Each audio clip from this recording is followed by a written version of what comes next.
I've transferred your research patent to your stepsister. My father's voice crackled through the phone, casual as if you were discussing the weather. She deserves it more than you. She'll know how to properly commercialize it. I stood in my lab at Stanford, gripping my phone so tightly that my knuckles turned white.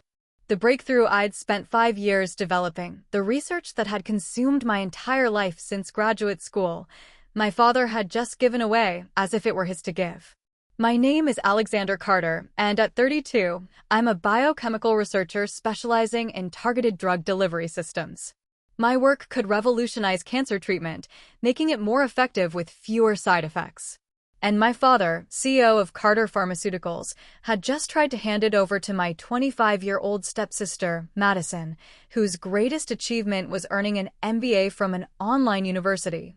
"You can't do that," I said, keeping my voice steady despite the rage building inside me. "The patent isn't yours to transfer." "Of course it is," he scoffed. "Carter Pharmaceuticals funded your research. Everything you develop belongs to the company, and as CEO, I decide who handles what." He paused, and I could picture his self-satisfied smile. "Madison has the business acumen you lack. She understands the market." I glanced at my computer screen, where an email from the U.S. Patent Office sat open, confirming receipt 3 months ago. What my father didn't know is that I'd seen this coming. He'd been systematically pushing me aside ever since he married Madison's mother 2 years ago, gradually removing me from key projects despite my expertise. "Well," I said carefully, "I hope Madison enjoys trying to commercialize research she doesn't understand. Is there anything else?" His pause told me he'd expected tears, protests, maybe even begging. My calm acceptance threw him off balance. That's all. I'll have legal send over the transfer papers." "Good luck with that," I replied, and ended the call. The moment the line went dead, I sent a quick text to my lawyer, Sarah Martinez. He did it. Just like we predicted. Then I sat down at my desk, hands shaking, not from fear, but from anticipation. The wheels I'd set in motion months ago were about to start turning. I thought back to the day everything changed. When my father introduced us to his new wife, Deanne, and her daughter Madison at the company's annual charity gala. I'd just finished presenting my preliminary research findings to potential investors, and the response had been overwhelming. But instead of congratulating me, my father steered the conversation toward Madison's recent MBA graduation. "Madison will be joining the company as head of strategic development," he announced proudly. "She'll help modernize our approach, bring fresh perspectives." I watched as my years of hard work, my doctorate in biochemistry, my published research, all faded into the background while Madison became the new golden child. At first, I tried to collaborate with her, to share my knowledge of the industry and our research protocols. But it quickly became clear that Madison wasn't interested in learning. She wanted control. The signs were there. My access to certain labs restricted, my research team gradually reassigned, my funding quietly reduced. Then I started noticing Madison in meetings about my drug delivery system, taking notes, asking questions that revealed her fundamental lack of understanding of the science involved. That was when I contacted Sarah, an old friend from college who specialized in intellectual property law. "Document everything," she advised. "Every email, every restriction, every change. And most importantly, file your own patent application independently of Carter Pharmaceuticals." I worked nights and weekends, carefully documenting every aspect of my research that wasn't directly funded by company resources. The breakthrough itself had come during my own time, using my personal lab equipment, meticulously logged and verified by independent witnesses. My phone buzzed with a response from Sarah, papers filed with USPTO. "Your independent patent application is solid. Their transfer attempt will trigger the investigation we've been waiting for." I opened my drawer and pulled out a thick folder labeled Project Shield, every document, every email, every piece of evidence showing how my father and Madison had systematically tried to push me out and steal my research. The official company records would show that while Carter Pharmaceuticals had funded some early stages of my research, the key breakthroughs and methodologies were developed independently. Another text from Sarah. "By the way, that business acumen your stepsister claims?" I did some digging. Her online MBA program isn't even accredited. I wasn't surprised. Madison had always been more focused on appearances than substance. She spent more time posting on LinkedIn about being a female pioneer in pharma than actually learning about pharmaceutical development. My office phone rang, Madison's extension. I let it go to voicemail, already knowing what she'd say. Sure enough, her message was exactly what I expected. Alex, we need to discuss the transfer of your research project. I have some ideas for monetization that you clearly haven't considered. Call me ASAP. I started gathering my things, knowing the next few hours would be crucial. The patent challenge would trigger an automatic investigation into the research's origins and development.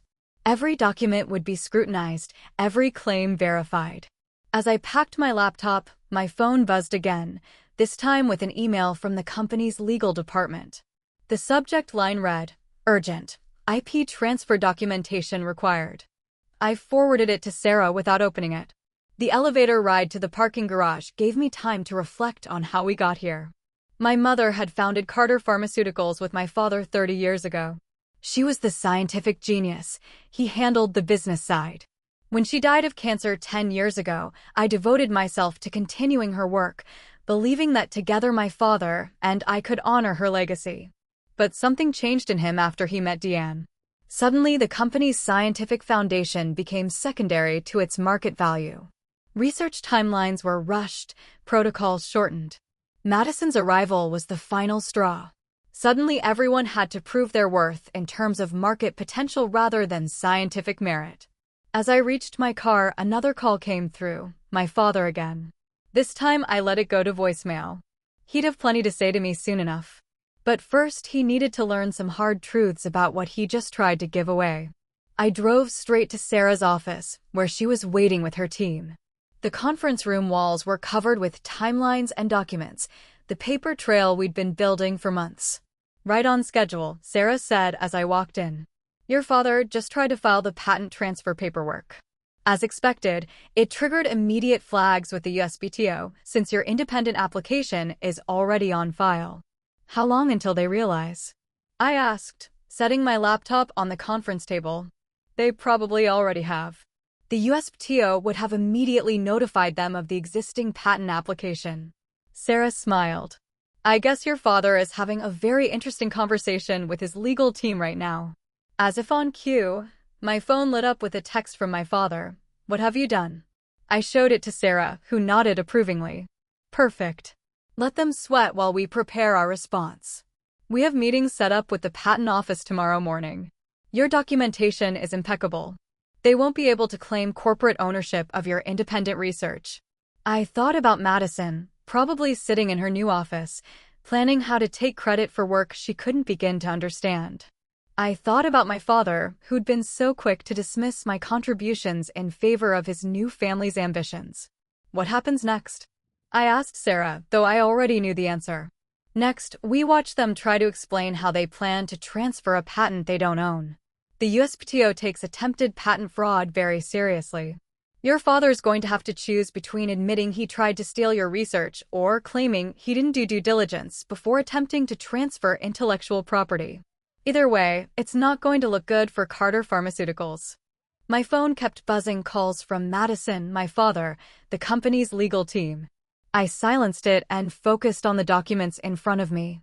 For the first time in years, I felt completely certain about my path forward. I signed the incorporation papers, officially bringing Carter Biotech into existence. A final text from my father, we need to talk now. I smiled and tagged back, yes, we certainly do. The next morning, Carter Pharmaceuticals' legal department was in chaos.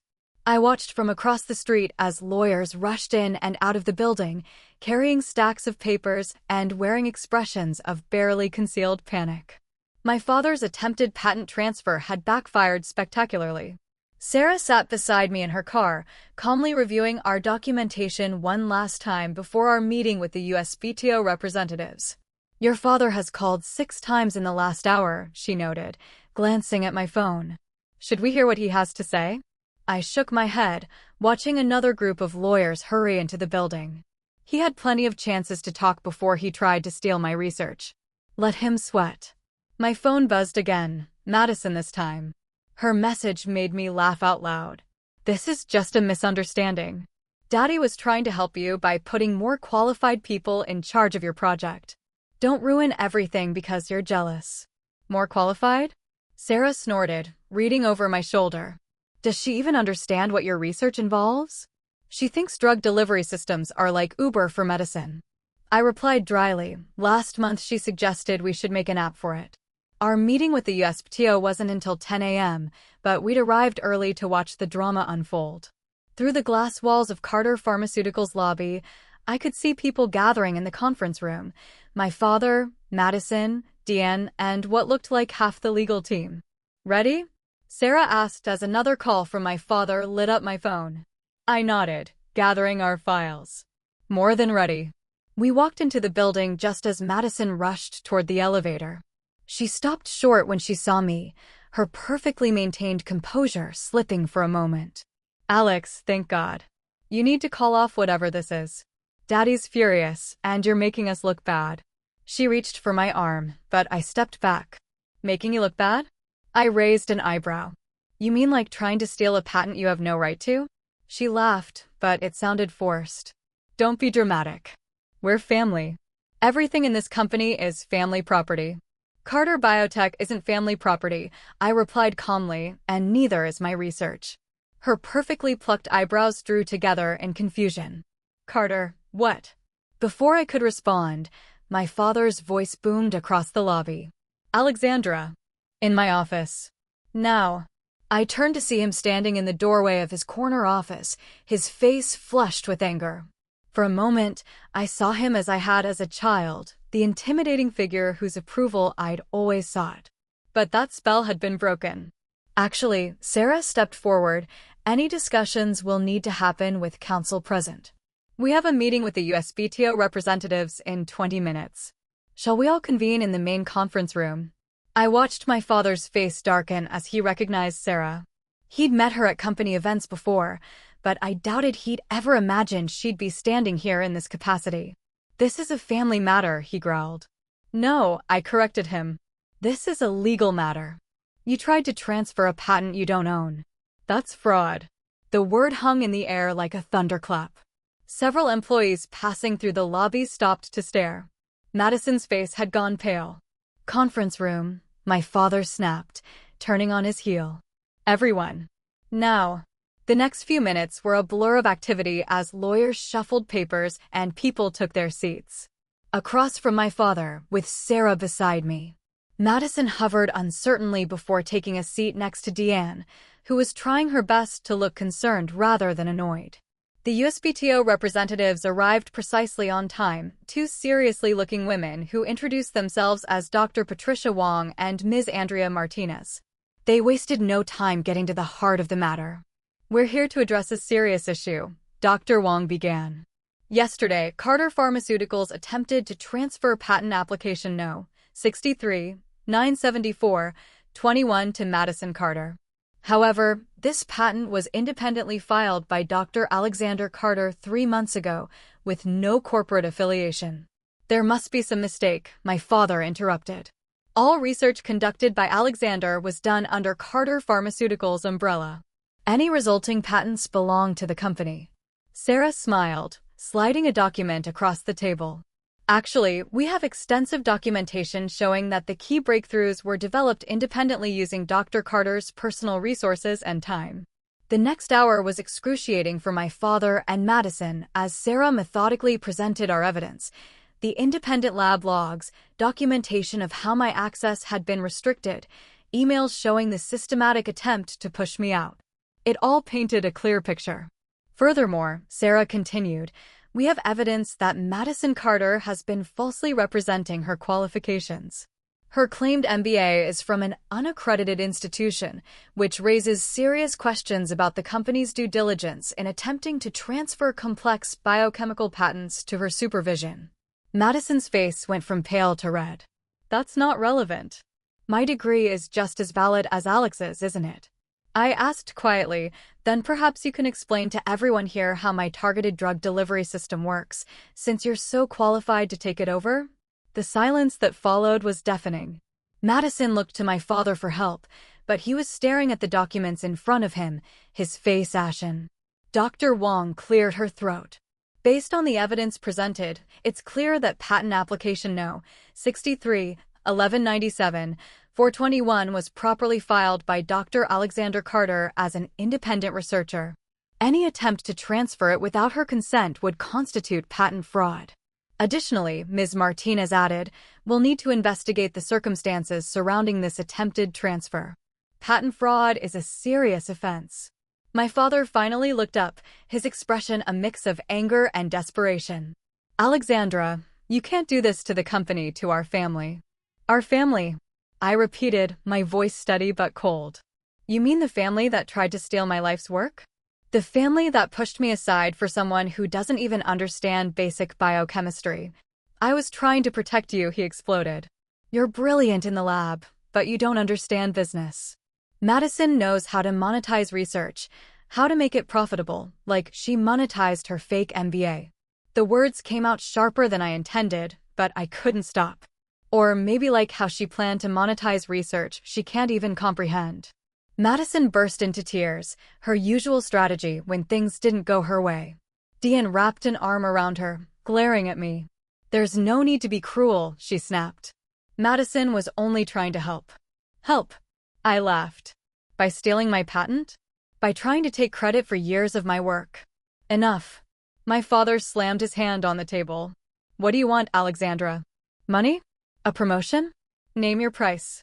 Sarah and I exchanged glances. This was the moment we'd been waiting for. Actually, I said, sliding the Carter Biotech Incorporation papers across the table, I don't want anything from Carter Pharmaceuticals. I started my own company. My research, my patents, my future, they all go with me. The silence was absolute. My father picked up the papers with trembling hands, his face growing redder as he read. You can't compete with us, he finally said, but his voice lacked conviction. We have the resources, the connections. You have Madison's expertise in making apps, I countered. I have the actual science. Let's see which matters more to investors. As Sarah and I left the building, my phone buzzed, an email from an investor who had been excited about my research at that fateful gala. The subject line read, interested in backing Carter Biotech. I smiled, showing it to Sarah. The future was already looking brighter than the past. Ready to change the world? She asked. More than ready, I replied. The first month of establishing Carter Biotech passed in a blur of meetings, paperwork, and late nights. I had secured temporary lab space at a biotech incubator, and several of my former research team members had joined me, eager to continue our work without corporate interference. I was reviewing grant applications when my phone buzzed with an unfamiliar number. Dr. Alexander Carter speaking. Alexandra, it's Charles Montgomery from the FDA Advisory Board. My heart skipped a beat. Montgomery was a legend in pharmaceutical regulation. I heard about your split from Carter Pharmaceuticals. Quite the splash you're making in the industry. I straightened in my chair. I hope it's the research making the splash, not the family drama. He chuckled. Both, if we're being honest. But I'm calling about the research, your targeted delivery system. It's impressive. We'd like you to present at next month's Innovation Summit. Before I could respond, Sarah burst into my office, her face tense. Alex, turn on the financial news now. I quickly put Montgomery on speaker and pulled up the news feed on my laptop. My father's face filled the screen, standing at a podium in the Carter Pharmaceuticals lobby. Proud to announce our groundbreaking new drug delivery system, he was saying, developed by our brilliant head of strategic development, Madison Carter. The coffee mug in my hand crashed to the floor. Is that what I think it is? Montgomery asked sharply. They're trying to steal my research, I said, watching in horror as Madison stepped up to the podium, wearing a lab coat like some kind of costume. They were announcing it as their work. We expect FDA approval within months, Madison was saying, reading carefully from note cards. Our proprietary system uses targeted molecular recognition to deliver therapeutic agents directly to disease cells. Those are my words, I whispered. That's from my patent application. Sarah was already on her phone. Get me Judge Harrison. Yes, I know what time it is. This is an emergency injunction situation. Montgomery's voice cut through the chaos. Alexandra, I'm going to hang up now because I suspect I'll be involved in the official response to this, but off the record, nail them to the wall. The next few hours were a whirlwind. Sarah's team filed for an emergency injunction while I gathered every piece of documentation proving the origin of my research. The biotech community buzzed with confusion and speculation. Around midnight, my father finally called. "Bold move," I answered, my voice cold. "This could have been avoided," he said, sounding tired. "You could have stayed, been part of the family business. Instead, you forced our hand." Forced your hand into committing patent fraud on national television? It's not fraud if it's our research. Everything you did while employed here belongs to us. You know that's not true, I shot back. You saw the documentation. The USPTO confirmed my independent patent. What you're doing isn't just unethical, it's illegal. It's business, he snapped. Madison's announcement has already boosted our stock price. By the time any legal challenges play out, we'll have established market position. You really think you can get away with this? I think you should consider coming back, he said, his voice softening slightly. There's still time to fix this. To be a family again. I thought about my mother, about how devastated she would be to see what he had become. We stopped being a family the moment you tried to steal my work. The line went dead. Sarah arrived early the next morning with news. Judge Harrison granted the emergency injunction. Carter Pharmaceuticals had to cease all public claims about the delivery system pending a full hearing. That won't undo the damage, I said, showing her my inbox full of concerned emails from potential investors. They're creating market confusion, making people question the legitimacy of my research. Then we fight back, not just legally. We need to tell our story. She pulled out her tablet. The Wall Street Journal wants to interview you. So does Major Biotechnology. People need to hear the truth from the actual scientist behind the research. I hesitated. I had always preferred letting my work speak for itself. But now, Alex, Sarah said gently, your father is counting on you staying quiet, staying professional. That's how they'll get away with this. Sometimes the best offense is a good offense. She was right. That afternoon, I sat down with a Journal reporter and told her everything about my mother's legacy, about being pushed aside for Madison, about the attempted patent theft. I walked her through the science, making it clear which parts were my independent research. The story broke the next morning. Biotech battle. Daughter claims father's company tried to steal cancer research. The scientific community erupted. Former colleagues reached out to support my version of events. Other researchers shared similar stories of corporate theft attempts. Madison tried to do damage control, scheduling interviews to defend her role. But she crumbled under basic technical questions, making it painfully obvious she didn't understand the science she claimed to have developed. Then came the bombshell. Dr. Wong from the USPTO gave a statement confirming my independent patent application and the investigation into Carter Pharmaceuticals' attempted transfer. The company's stock price plummeted. I was in the lab running tests with my team when Deanne showed up unannounced. You're destroying your father, she said without preamble. Is that what you want? I carefully set down my pipette. He's destroying himself. I'm just refusing to be collateral damage. He built this company from nothing. He built it with my mother, I corrected. And she built it on real science, not fraud and theft. Deanne's perfectly maintained facade cracked slightly. Just tell me what you want. Money? A public apology? Name your price to end this. I looked at her designer outfit, her expensive jewelry, all funded by the company my mother helped create. I want what's mine, my research, my patents, my reputation. Nothing more, nothing less. You're being stubborn. No, I cut her off. I'm being honest, something this family seems to have forgotten how to do. After she left, one of my researchers, Dr. Park, approached hesitantly. Dr. Carter, the preliminary trials, you might want to see this. The results were better than we had hoped. The delivery system was showing unprecedented accuracy in targeting cancer cells while leaving healthy tissue unaffected. This wasn't just about patents anymore.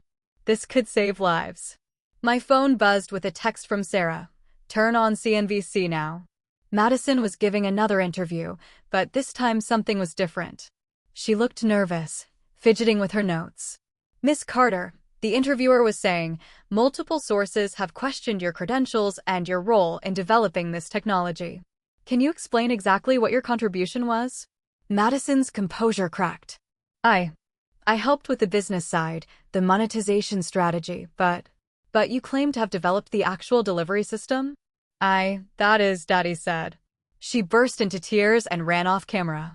Within hours, Carter Pharmaceuticals issued a statement clarifying that Madison had overseen but not directly developed the technology. But the damage was done. Their credibility was shattered. That evening, my father's oldest friend and Carter Pharmaceuticals head of research, Dr. James Chin, visited my lab. Your mother would be proud, he said, looking around. She always said you had her gift for seeing what others missed. Did you know? I asked. I suspected. Things changed after your father married Deanne. Suddenly everything was about quick profits, market perception. Science became secondary. Why didn't you say anything? I should have, he admitted. But I'm saying something now. Half the research department wants to work for you. I looked around at my lab, at the work we were doing, at the lives we could save. This was what my mother had wanted: real science, real progress, real integrity. One more thing, Sarah added. That interview you did, it's going viral in the scientific community. You're becoming a symbol for women in science standing up against corporate theft. People are calling you the future of biotech. I smiled, thinking of Madison in her costume-like lab coat, pretending to be something she wasn't. No, I said. I'm just being who I've always been, my mother's daughter. The FDA investigation into Carter Pharmaceuticals revealed more than just attempted patent theft. Internal audits uncovered rushed trials, manipulated data, and a pattern of cutting corners that stretched back to shortly after my father's marriage to Deanne. I was in a meeting with potential investors when Sarah burst in, her face flushed with excitement. Alex, turn on the news now. The headline scrolling across the screen made my heart stop. Carter Pharmaceutical CEO steps down amid investigation. There was my father, looking aged and defeated, reading a prepared statement. In light of recent events and the ongoing FDA investigation, I am announcing my immediate resignation as CEO of Carter Pharmaceuticals. I acknowledge that under my leadership, the company strayed from its founding principles. The investors, representatives from 3 major venture capital firms, watched with keen interest. Well said, Victoria Chang, the lead investor, remarked. I'd say this makes our decision easier. Dr. Carter, your mother built Carter Pharmaceuticals on scientific integrity. From what we've seen, you're doing the same with Carter Biotech. 2 hours later, I had $50 million in series of funding and a clear path forward for my research. My phone buzzed constantly with messages, former colleagues, industry contacts, even old golf friends. But one message stood out: can we talk? Madison. I almost deleted it, but curiosity won out. We agreed to meet at a quiet cafe far from both our offices. Madison looked different, no designer clothes, no perfectly styled hair. She seemed smaller somehow, more real. I'm sorry, she said as soon as I sat down. I know that doesn't fix anything, but I need to say it. I studied her face, searching for the manipulation I'd grown used to seeing. Instead, I found something that looked like genuine remorse. Why did you do it? I asked. You must have known you'd be exposed eventually. She stared into her coffee. Daddy made it sound so simple. He said you were being selfish, that family companies needed to stick together. I believed him because I wanted to believe I could be what he wanted. She looked up, eyes wet. I never understood what you did, the science, the research. It was like a foreign language. But I wanted so badly to matter. So you tried to steal something you didn't understand? I convinced myself it wasn't stealing, that it was just family resources being redistributed. She wiped her eyes. God, I sound just like him, don't I? Before I could respond, my phone buzzed with an urgent message from Sarah. FDA report dropping in 10 minutes. It's worse than we thought. The report was devastating. Years of rushed trials, manipulated data, and ignored safety protocols. Carter Pharmaceutical stock plummeted. The board announced an emergency meeting. Madison read the news on her phone, her face paling. He knew, she whispered. Daddy knew about all of this. That's why he was so desperate to announce my version of your research. He needed a win to distract from what was coming, and you were his shield. I realized if things went wrong, I'd take the fall as the inexperienced newcomer who mishandled everything. Tears rolled down her cheeks. I was so stupid. Looking at her, I felt my anger fade into something like pity. Yes, you were. But you weren't the only one he manipulated. My phone buzzed again. Dr. Chin, Alexandra, the board just voted. They're cleaning house, your father, Deanne, the entire executive team. They want to talk to you. Me? Why? They want to restore the company's credibility. They're thinking about the symbolism of having Robert Carter's daughter, Catherine's daughter, help rebuild. I thought about my mother, about the company she'd built, about the principles she'd instilled in me. Then I thought about Carter Biotech, about the work we were doing, about the lives we could save. Tell them I'm honored, I said, but I've already got a company, one built on the same principles my mother valued. Madison was watching me. You're not coming back? No. But maybe it's time you built something of your own too, something real this time. Later that evening, as I worked late in my lab, I had one final visitor, my father. He looked old, tired, nothing like the intimidating figure who tried to steal my research months ago. I suppose you're happy now, he said, sinking into a chair. The mighty Robert Carter brought down by his own daughter. You brought yourself down, I corrected him. I just refused to let you take me with you. I was trying to protect the company. No, I cut him off. You were trying to protect yourself. Mom built that company on scientific integrity, on helping people. You turned it into a shell game of quick profits and corner cutting. He flinched at the mention of my mother. Catherine. She would be disappointed in me, wouldn't she? Yes, I said quietly. She would. And you, what would make you happy now? Money? Control of the company. I looked around my lab. This makes me happy. Real research, real science, real progress, everything Mom taught me to value. He looked around, really seeing it for the first time. The state-of-the-art equipment, the busy researchers, the wall of whiteboards covered in complex formulas. You really did it, he said softly. Built all this on your own. No thanks to me. He stood slowly. I don't suppose there's any way to fix this. I thought about all the lies, the manipulation, the betrayal. Not between us, I said.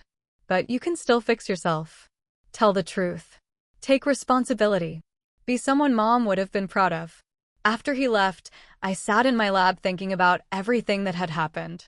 My father had tried to give away my life's work, but in doing so, he forced me to build something better, something truly mine. Sarah found me there hours later. The board's handling the FDA violations, implementing new oversight. They're talking about renaming the company, making a fresh start. Good, I said. It needs one. And us? The latest trials are showing amazing results. We're on track for FDA approval months ahead of schedule. I smiled, thinking of my mother, of her dedication to real science. Then, let's keep going. There are people waiting for this treatment, lives we can save. Speaking of saving things, Sarah said, Madison called. She's enrolled in community college, studying basic chemistry. Says she wants to understand the science this time, not just pretend. I thought about Madison shedding tears in a cafe, about the weight of expectations and the courage it takes to start over. Good for her, I said sincerely. The next morning, I arrived early at the lab, watching the sunrise through the windows. On my desk sat a small package. Inside was my mother's old lab notebook, sent by Dr. Chin. On the first page, she'd written words I'd never seen before. To my Alexandra, who sees the world not just as it is, but as it could be. Never let anyone dim your light or steal your dreams. You are capable of more than they know. Love, Mom. I traced her handwriting with my finger, feeling closer to her than I had in years. She'd known somehow that I'd need these words someday. Sarah appeared in my doorway. Ready to change the world? I smiled, picking up my mother's notebook. More than ready. Let's show them what real innovation looks like. Looking out at my team, at the work we were doing, at the future we were building, I felt nothing but gratitude. Because sometimes the best revenge isn't about getting even, it's about getting better.